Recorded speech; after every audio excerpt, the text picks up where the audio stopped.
The bad guy from my class says he's in love with me, but my religious dad is our principal. I thought we were just friends, but the bad boy stole my heart. I looked up from my book at the sound of a loud bang. A scuffle had broken out between two students. It didn't take long to realize Draco was involved. Again. He had a reputation as the school's bad boy, always clashing with either students or teachers. What happened this time? I asked my best friend Avery. She calmly tucked a strand of her black hair behind her ear. Same old story. Some guy called Draco a weirdo and Draco punched him in the face. I sighed. When will he ever learn? Now he'll be in trouble with the principal again. Glancing over, I saw Draco staring at me, his dark brown eyes locked on mine. For a moment, I couldn't look away, caught in the intensity of his gaze, but then, just as suddenly, he broke eye contact and headed towards the principal's office. I entered the classroom, and as usual, my classmates greeted me. Being the top student and known for my kindness has earned me plenty of friends. Maybe the fact that my dad was the school principal helped too. But most of these friendships were in name only, except for Avery. There was no one I could truly open up to, and lately, even she had been preoccupied with her new boyfriend. I felt more alone than ever. My eyes drifted across the room and landed on Draco, staring blankly out the window. Apparently, we were sharing a class today. Before I realized it, my feet had carried me to an empty desk near Draco. Unsurprisingly, no one else dared to sit near him. I sat down, unable to stop myself from stealing glances in his direction. I was lost in thought when his voice cut through my reverie with a rude remark, snapping me back to reality. "Why the hell are you staring at me?" Draco snapped, his frown deepening. His dark, wavy hair fell effortlessly over his forehead, only adding to the intensity of his glare. I found my voice and managed to say, "Are you okay? I just wanted to check on you after that fight." His eyes hardened, and he shot me a deathly stare. "Don't bother me with your pity, hotshot. Get the hell out of here before I punch you in the face too." I knew I had no choice but to leave. Draco always meant what he said, and I had no desire to push him further. But even as I walked away, a strange ache settled in my chest. I knew Draco would react like this, so why did it hurt so much? "You idiot! You should have known better than to mess with Draco," Avery scolded, shaking her head at me. "I know, I just felt bad for him," I sighed, feeling the weight of my own misjudgment. Guess I was wrong to think he'd appreciate it. After finishing my classes, I ran a quick errand for a teacher before heading home. Avery had already left with her boyfriend, so I was walking back alone. As I passed an empty classroom, soft melodic notes drifted through the air, accompanied by a quiet humming. Curious, I leaned in and peeked through the keyhole, only to be stunned by the sight of Draco strumming a guitar lost in his music. I was so mesmerized by the soulful melody that I didn't even realize I had opened the door and stepped into the classroom. Draco's rough voice snapped me out of my trance. "What the hell are you doing here?" He had stopped playing and was now staring at me with that same intense gaze. I fumbled for words. "I'm sorry, I didn't mean to disturb you. I was just passing by and heard the music. It was beautiful." Draco let out a low chuckle. "You know, you're the only one in this school who dares to bother me over and over. I gotta admit, you've got guts, nerd." I flushed, my eyes dropping to the floor. "I'm sorry, it's not intentional. It's just that you're always alone and I was worried about you." I could feel Draco's gaze on me, and after a moment he called out, "Come here, nerd." I glanced up, surprised to see a softness in his eyes that hadn't been there before. Something about the way he looked at me made it impossible to resist. I walked toward him, and as he raised his hand, I instinctively shut my eyes, bracing myself. But instead of the blow I feared, I felt the gentle warmth of his hand stroking my hair, followed by a soft chuckle.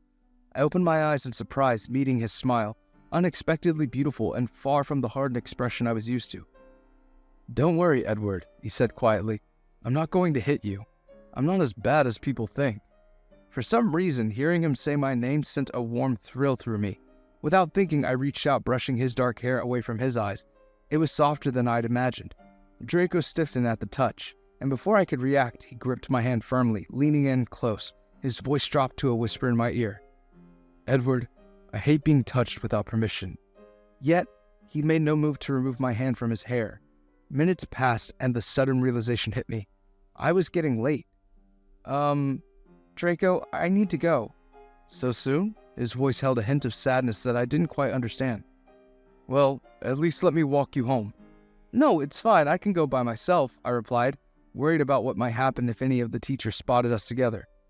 "It's no issue. Let's go together," he insisted, wrapping his arm around me before I could protest. I almost jumped in surprise. I had never expected Draco to be so kind, and the warmth of his embrace was a stark contrast to his usual cold demeanor. It felt strangely comforting, leaving me momentarily stunned by how different he was from the tough exterior he always showed. I figured it wouldn't be a big deal if Draco walked me home. After all, my dad wouldn't be back for a while. We walked in silence, heading in the direction of my house. Every now and then, I glanced at Draco. His hands were stuffed in his pockets, and the warmth from earlier had vanished, replaced by his usual cold demeanor. Draco sighed, breaking the silence. "What is it, nerd? Why do you keep staring at me? If you've got something to say, just spit it out." "It's nothing," I mumbled. "I was just wondering why you hate school so much." "Because it's a waste of time," Draco grumbled. "I just want to play my guitar in the future, so I don't see the point in learning trigonometry or grammar. And the kids here, they're a bunch of idiots." He paused for a moment before adding, "You're fine, though." I could feel my face heat up. Hearing any sort of praise from Draco was almost too good to believe. "Hey, how about we go for a walk or something this evening?" Draco asked, his tone a little more casual. "I'm sorry, I'm busy. I need to study for the upcoming exams," I lied easily, not wanting to explain anything about my dad. "Oh, fine," he sounded disappointed. A little while later, we reached my house. I waved him off, not inviting him inside because of my dad, but deep down, I wanted to beg him to stay. Next day. Today, I found myself waiting for Draco after school again. I wasn't sure why I kept wanting to be near him, but somehow being with him made me feel less lonely. Just like yesterday, Draco walked me home, but this time, he seemed to be in a better mood. "Nerd, I'm surprised you showed up again today. Trying to be friends with me?" He chuckled, glancing at me. "Maybe I am. And stop calling me nerd," I mumbled. Draco didn't say anything for the rest of the walk, and as I was seeing him off, he ruffled my hair and said seriously, "I'm not the type for friendships, Edward." Then he walked away, leaving me standing there with a million questions running through my mind. If we weren't friends, why did he keep walking me home? A week later. After that day, I didn't see Draco again. He either didn't come to school or left before I had a chance to find him. Even though he had made it clear that he couldn't stand me, my heart still ached in his absence. I felt more alone without his company. Avery snapped me out of my thoughts. "Earth to Edward, what's got you thinking so hard? Don't tell me it's about Draco. I heard you two were walking home together. Ed, you better stay away from him." I flushed, trying to hide my guilt. "I wasn't thinking about him, Avery, and why is it so bad to be friends with him?" "You're such an idiot, Ed. Draco is always in trouble, and if your dad finds out you're hanging around him, it'll be the end of you." I couldn't help but snap back. "He can't control my life forever. Besides, Draco's not even talking to me anymore." Avery opened her mouth to say more, but I turned away, not wanting to hear it. I'd had enough warnings for the day. In the afternoon, I wandered back to the empty classroom and peeked inside, but there was no sign of Draco. Disappointment washed over me. I had hoped to find him here today, at least. Refusing to give up, I checked a few more rooms, including the music room, but it was all in vain. It seemed Draco had ditched school again. Later at night, I was pacing around my room trying to focus on studying for the upcoming exams, but my mind kept drifting back to Draco. Where had he been? What had happened to him? As I mulled over these thoughts, a knock on my window startled me. Living on the first floor, it couldn't have been an animal or some neighborhood prankster. Then I heard a familiar voice. "Edward, open up, my arms are killing me." My heart leaped into my throat. That was Draco. I rushed to the window and pulled him inside. He stumbled in, grinning sheepishly, looking effortlessly cool in ripped jeans and a leather jacket. Wait, what was I thinking? Draco had just sneaked into my house at night. If my father found out, we'd both be in serious trouble. "What are you doing here? I thought you were gone for good," I asked, a hint of frustration creeping into my voice. "Eddie, I'm sorry. I didn't mean to leave you hanging like that. I just had some things to deal with." My heart skipped a beat, and I felt warmth creeping up my face. No one had ever called me Eddie before, and hearing Draco say it made it sound strangely right, but this wasn't like him, using a nickname, avoiding eye contact, staring at his feet. "What happened, Draco? Are you in trouble again?" I asked, my worry growing. Draco's voice softened, almost breaking. "If only it were that simple, but no, I'm not in trouble. I think I'm in love with you, Eddie." His eyes locked onto mine, his gaze intense. "What?" I stammered, feeling a knot tighten in my chest. "You mean, like a friend, right?" Draco shook his head slowly. "No, Edward, I don't do friendships, remember? My heart keeps aching, wanting to be with you. I've fallen for you." He reached out gently, stroking my cheek. I recoiled, pushing his hand away. "Stop it, Draco. You disappeared for a week, and now you're back pulling this mean prank on me?" His face fell, his voice pleading. It's not a prank, Eddie. I'm telling you the truth. I stood there stunned. This wasn't the Draco I knew. He wasn't the type to fall in love, so why was he here confessing? Could he really be in love with me? My mind raced, but then reality hit me hard. My dad would never accept this. He would destroy Draco if he found out. Draco, please calm down, I said softly, trying to find the right words. Maybe you're confused. Maybe you're mistaking these feelings for something else. His expression hardened, but his voice was laced with vulnerability. It's fine if you don't love me, Edward, but don't deny my feelings. I spent a week away trying to push this out of my mind, but it only made things worse. The only way out was to tell you the truth. My heart ached at the thought of Draco suffering alone. I couldn't stand the image of him in pain without thinking. I pulled him into my arms. I'm sorry, Draco, I never meant to hurt you, I whispered. You can stay here tonight if you want, just don't expect me to feel the same. I don't want to lead you on. I felt Draco tremble in my embrace, his quiet tears soaking into my shoulder. Thank you, Edward, he whispered, his voice breaking, for believing in me and letting me stay. Just being near you is enough for now. I suddenly remembered my dad and felt the need to warn Draco. Draco, I have to confess something too. The reason I kept avoiding walks home or declined your invitations was because of my dad. He's very strict and rarely lets me leave the house except for school. He's religious and wants me to focus solely on my studies. If he found out about us, we could get into serious trouble, so please just be careful. Draco's expression shifted to one of shock. Wow, I had no idea you lived such a restricted life. I'm sorry, Edward. It's all right, I replied, brushing it off. It doesn't really bother me. Why don't you come and sit on the bed? He flashed a smile and flopped down on the bed. This is comfortable, he said, brushing my hair gently. For a while, Draco and I studied together, though I had to coax him into accepting the idea. Eventually, we ended up falling asleep in each other's arms. His embrace felt incredibly warm, and I drifted off peacefully that night. Next morning, I woke up to a loud banging sound. Glancing at the clock, I realized I had missed my alarm. I jumped out of bed and hurried to open the door. Good morning, Dad. Sorry, I didn't hear my alarm. I'll make sure this doesn't happen again, I babbled. My dad was about to respond when his gaze fell on my bed. That was when I realized the huge blunder I had made. I had completely forgotten about Draco. I looked back and saw Draco climbing out of bed, shock written all over his face. What is the meaning of this? What is this young man doing here? My father bellowed. I jumped in fear, unsure of what to say. Draco spoke up. I'm sorry for not informing you, sir, but Edward was helping me study for the upcoming exams. My dad's fury intensified. My son doesn't need to help anyone. And aren't you the boy who keeps getting into trouble at school?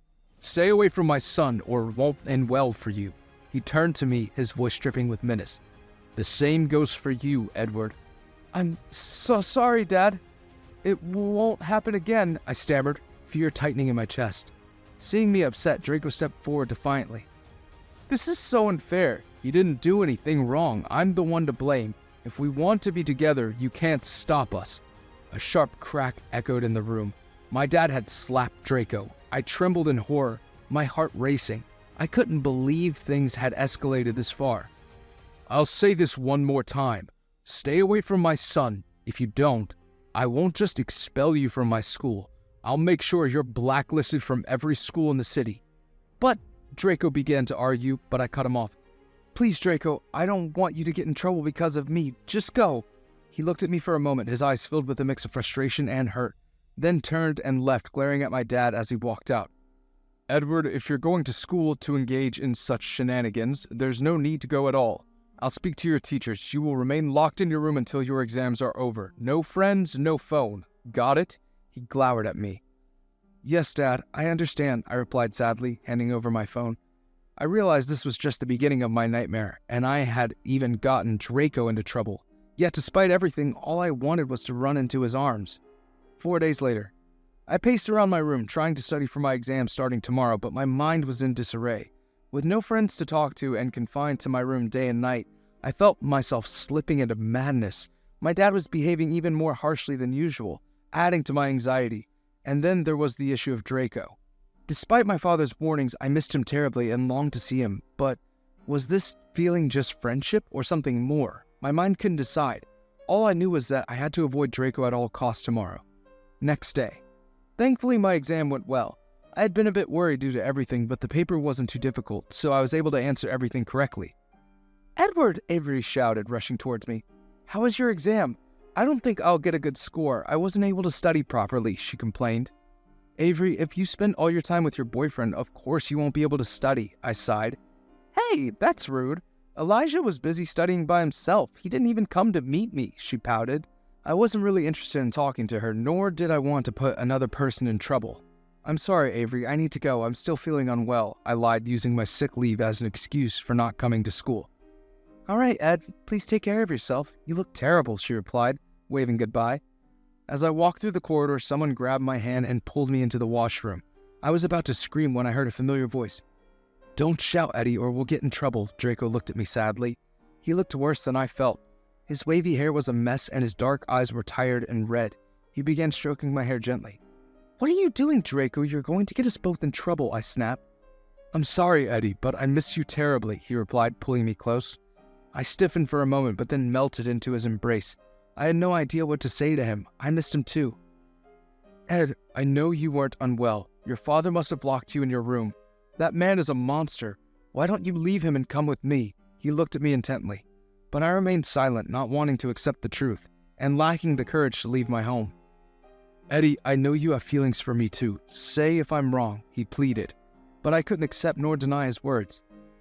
Are you not going to say a word? If you want, I'll go talk to your father, he said boldly. I shook my head in fear, begging him slightly. I felt like I had lost my voice to pain and anxiety. Don't look at me like that, Eddie. I promise I won't say a word, Draco insisted. With that, he wrapped his arms around me and guided me out of the washroom. But as soon as we stepped outside, I pushed his hands away, leaving him alone. I didn't want anyone to see us together. Next morning. I arrived at school early to prepare for the exam later that morning, but as I walked toward my classroom, a teacher stopped me in my tracks. Aren't you Edward? Your father is looking for you in the principal's office and wants to see you immediately. Yes, I'll go, I replied, hurrying to his office, wondering what could be so important. As I stepped inside, I was taken aback. Draco stood there looking visibly upset. A wave of fear gripped me again. Good, you're here, Edward. You should watch this video too, my father said coldly as he turned the laptop toward me. I was petrified. The screen displayed footage of me and Draco emerging from the washroom, his arms wrapped around me. How did my father obtain this video? Was he spying on me? I looked at him in shock. I got this from the CCTV footage, and from the looks of it, not only did you two disregard my warnings, but you also seem too close to be mere friends. What shall we do about this? He glared at us. Suddenly, Draco spoke confidently. You're right. I love your son, and I'm not afraid of you. With that, Draco reached for my hand and held it tightly. Love my son? How disgusting. Love between two boys is a sin in our religion. You will stay away from him, my father snapped. Your religion. The only sinner here is you for treating your son so badly, Draco retorted. As they argued, I could only watch in silence, unsure of what to say or do. How dare you speak to me like that? Edward knows that everything I do is for him. You're going to be sorry for this, my dad roared. As if I'm scared of you. You can only intimidate your obedient son, not me. Do what you want, Draco laughed defiantly. Fine. Draco Callus, I'm expelling you from this school for acts of violence and bullying other kids, Dad declared. No, Dad, please, I begged. Not a word, Edward. You're in serious trouble, too. It would be better for you if this boy left the school, he glared at me. I fell silent. I knew it was futile to try to change Dad's mind. He never listened to me anyway. Draco looked at me, his expression softening. Bye, Eddie. Maybe I'll see you again in the future. Until then, take care of yourself. After that, he walked out of the office with his head held high. I knew it would be the last time I would see him, and tears streamed down my face. You can leave too. I'll decide your fate at home, Dad said coldly. I nodded and walked out of his office, but I couldn't get far before I broke down, sobbing uncontrollably. Thankfully, no one was around, as it was still early. Soon, I heard students' voices approaching, so I quickly brushed away my tears and made my way back to class. Later in the afternoon, as I was packing my backpack, Avery came by my side and gave me a playful punch. What happened, idiot? Did you flunk the test or something? Because you look terrible. I'm fine, I tried to reply, but I couldn't hold back my tears. My eyes had betrayed me. Oh my, look at you. Don't tell me you're crying over that boy Draco. Were you in love with him or something? She laughed. But at her words, I felt my face flush and I quickly looked down at my feet. No way, are you actually in love with that boy, Ed? Is that why he was expelled? Avery stared intently at me with her green cat-like eyes. I knew I couldn't lie to her. What if I am, Avery? Will that be wrong? Avery grinned. Well, if you ask me, absolutely not. I think you really care about him, and I've seen Draco looking at you warmly too. In fact, you two lovebirds are just too cute. I blushed hard at her words. Avery, is it wrong to love a boy? My dad says it's sin, I asked, my voice trembling. What? No, idiot. There are no boundaries on love. Anyway, I have always hated your dad. Besides, I've always thought your dad was a control freak, using you like a puppet. If you ask me, you should break free from him, Avery said, her expression serious. I couldn't help but laugh a little. Draco said the same thing. He wanted me to leave with him, but I'm too scared to do that. Avery took my hand, her grip steady and reassuring. Edward, sometimes it takes a lot of courage to take a leap, but when you do, you emerge victorious. I never pushed you before because you had nowhere to go, but now you have someone like Draco. He may be a bad boy, but I know he cares deeply about you. Please reconsider your options, and remember, I'll always be here for you. I hugged Avery tightly, feeling a wave of gratitude wash over me. I hadn't realized just how much she cared. Thank you, Avery. I'll never forget this. I promise I'll try to make the right decision. In the evening, I was anxiously waiting for my father to come home, uncertain of what he would do next. When I heard the car stop in the driveway, my heart raced. A few moments later, he walked in. Good to see you were waiting for me. At least you were still listening. I thought that bastard had successfully manipulated you. Dad, please don't call him that.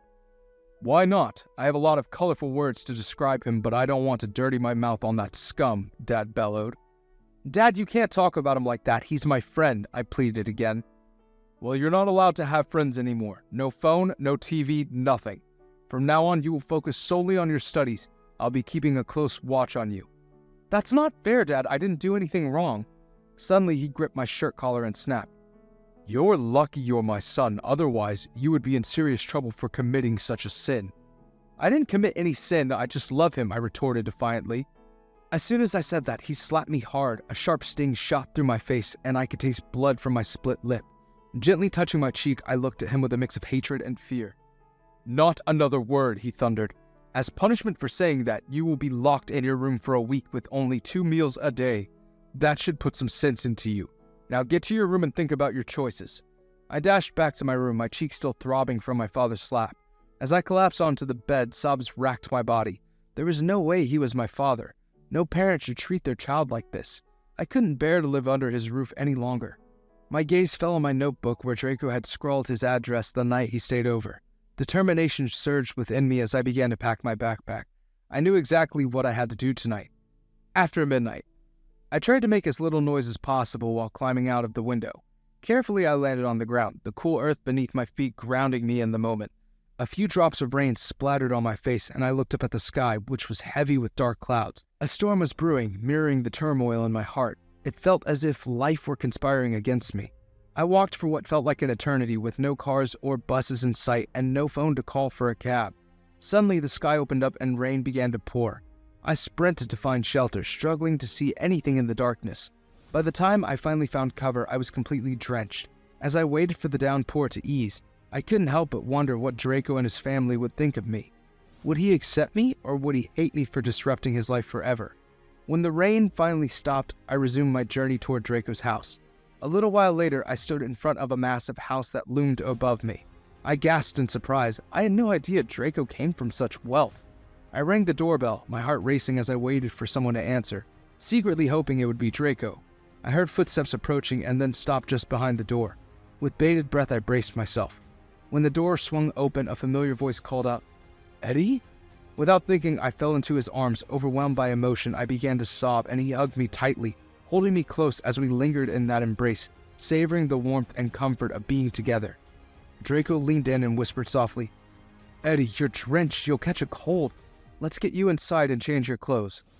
After a warm shower, I emerged wearing oversized clothes. As I stepped into the room, I noticed Draco pacing anxiously, but the moment he saw me, relief washed over his face. He rushed towards me, his expression filled with concern and affection. "What happened, Eddie? Why are you here so late and in this state?" he asked, worry etched on his face. I offered a curt response. "I had an argument with my dad." I felt Draco's gaze intensify. "Did he hurt you?" he asked, fingers brushing gingerly over my red cheek. I nodded silently, my eyes downcast. "That monster. You don't have to go back, Eddie. Stay here with me. I live with my uncle, but he's often away on business trips. It'll be just the two of us, and I promise to keep you safe, he pleaded earnestly. I looked up at him in wonder. How could someone love me this deeply? I brushed my fingers against his lips, eliciting a soft moan from him. Standing on my toes, I pressed a gentle peck on his cheek. Can I kiss you? I asked, my heart racing. I thought you never asked, he replied, leaning in to brush softly against my lips. Our kiss deepened, his hands gently cradling my hair. It was tender and sweet like a dream, and his scent reminded me of the woods. After a while, we pulled away to catch our breath. I giggled and playfully tousled his perfect hair. Hey, what was that for? Nothing. I'm just happy to be with my new boyfriend. I love you, I grinned. I love you too, Eddie, Draco replied, leaning in for another kiss. Conclusion. Draco and I were thriving in our relationship. He was the best boyfriend I could have ever hoped for. With the help of his uncle, we both enrolled at a nearby public college. I had taken up a job as a tutor while Draco started playing his guitar at parties and clubs. He had almost transformed from a bad boy into a model student, ditching college only a few times a month and staying out of trouble. I managed to reconnect with Avery, who was still happily dating Elijah and focusing more on her studies. From her, I learned that my father had been fired from his position for blackmailing students and unjustly expelling them. It turned out we were not his only victims, and fortunately, I did not hear from him again after the initial attempts of him trying to take me back home. But what could he do? I was an adult. He couldn't force me to come back, could he? And Draco and me, despite our busy lives, we always found time for each other. Our favorite moments were sneaking into an empty classroom after college to listen to Draco play his guitar. Those afternoons often ended with a kiss before we walked home together, just like we used to. The end. Do you prefer falling in love with a shy boy like Edward or a bad boy like Draco? Thanks for watching. Consider subscribing to become part of our Rainbow Force. And stay wholesome.